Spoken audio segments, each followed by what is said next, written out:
जी अस्सलाम वालेकुम। उम्मीद करता हूँ आप सब खैरियत से होंगे। आज जो मैं स्टॉक आप लोगों के लिए लेकर आया हूँ ये इस वक्त काफ़ी स्पेकुलेशंस के अंदर है। और इसके अलावा इसके मल्टीपल टारगेट्स जो हैं वो आपको डिफरेंट व्हाट्सएप ग्रुप में कोट होते नज़र आ रहे हैं। तो मैंने कहा मैं भी बहती गंगा में हाथ धो लूँ। तो इसके मेरे हिसाब से यार ये स्पेकुलेशन का ही शेयर है, और इस वक्त जो मेरे एनालिसिस कह रहे हैं ना वो ये कह रहे हैं कि ये 40 रुपए पे चला जाएगा। ठीक है, मतलब कहने को थोड़ी सी अजीब सी बात लगती है, और मैं ऐसा तो हूं नहीं कि देखे मैंने बोला था चला गया ये वो।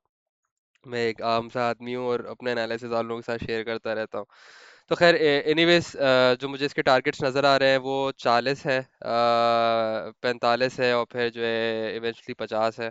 बट अगर आप एक चीज़ का गौर करें तो वो ये है कि मेरे एनालिसिस फेल हो जाएंगे, एज इन कि जो मेरा एनालिसिस है वो ये कहते हैं कि अगर ये 20 रुपए से नीचे आ गया तो ये टारगेट्स ऑब्सलीट हो जाएंगे, ये वॉइड हो जाएंगे, फिर इनकी कोई स्टैंडिंग नहीं रहेगी।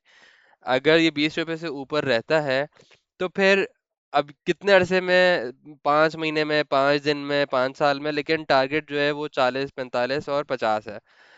इसके अलावा अगर मैं इसके फंडामेंटल से बात कर लूँ तो इसने एक अच्छा टर्न अराउंड तो दिया है।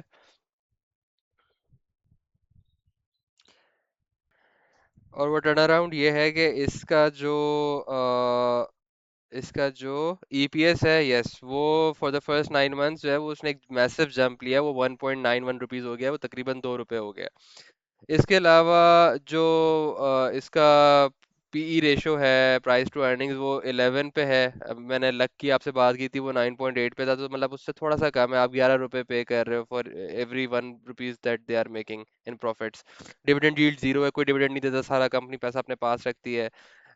सेल्स मिक्स जो है वो 46% ऑफ द टोटल सेल्स जो है वो एक्सपोर्ट से आ रही है इस वक्त। टेक्निकल्स में मैंने आपको बता दिया कि इस वक्त इंतहाई बुलिश है और उसके टारगेट 40-45 के मुझे समझ आते हैं। फिर इसके अलावा जहाँ कंपनी जैसे बेस्टविक सीमेंट है वो नॉर्थ को डोमिनेट करती है, पावर सीमेंट जो है वो साउथ को डोमिनेट करता है, कोई 20% मार्केट शेयर है इनका साउथ के रीजन के अंदर, जिसमें सिंध, कराची, ये सारे बलूचिस्तान एरिया आपके पास आता है। फिर इसके अलावा जो 61% सर्ज है वो मैंने जैसे ऊपर भी मेंशन किया कि वो एक्सपोर्ट से आ रहा है। मिडिल ईस्ट में ऑब्वियसली इतनी डिस्ट्रक्शन हुई है, वहाँ कंस्ट्रक्शन होगी, सीमेंट की डिमांड है वहाँ पे। जो अच्छी चीज़ ये है वो ये कि इनका 100% कैपेसिटी पे जो है प्लांट चल रहा है, जो कि 92% पे था लास्ट ईयर। फिर जो इनका प्रॉफिट है वो 2.5 बिलियन हो गया है for the first 9 months, instead of 347 million, जो इन कॉन्ट्ररी जो 347 मिलियन का लास्ट ईयर था। फिर पेनी स्टॉक की अपनी अपील है कि सस्ता शेयर है, रिटेल इन्वेस्टर्स के अंदर घुस जाता है। 500-600 रुपए का शेयर लेना जैसे लक्स सीमेंट है वो मुश्किल भी होता है थोड़ा सा लोगों के लिए। डिविडेंड्स कोई नहीं है, टेक्निकली बुलिश है, तो बस फंडामेंटल्स ये सारी चीज़ें हैं। टेक्निकल मैंने एक बताया, अगर आपके पास स्पेयर कैश पड़ा हुआ है तो यार प्लीज़ तो आप देख लें कि आपने इस पे थोड़ा सा रिस्क लेना है नहीं लेना। क्योंकि फंडामेंटली मुझे बहुत स्ट्रॉन्ग कंपनी नहीं लगती, बट नंदलेस टेक्निकल इस वक्त इतने बुलिश हैं कि मैंने रिजल्ट नहीं किया।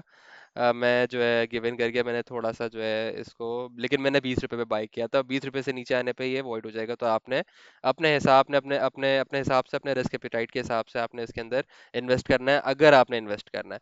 ठीक है, इसके अलावा आप कोई शेयर का एनालिसिस करवाना चाहते हैं तो प्लीज़ कमेंट कर दें। अपना ख्याल रखें। अल्लाह हाफिज़।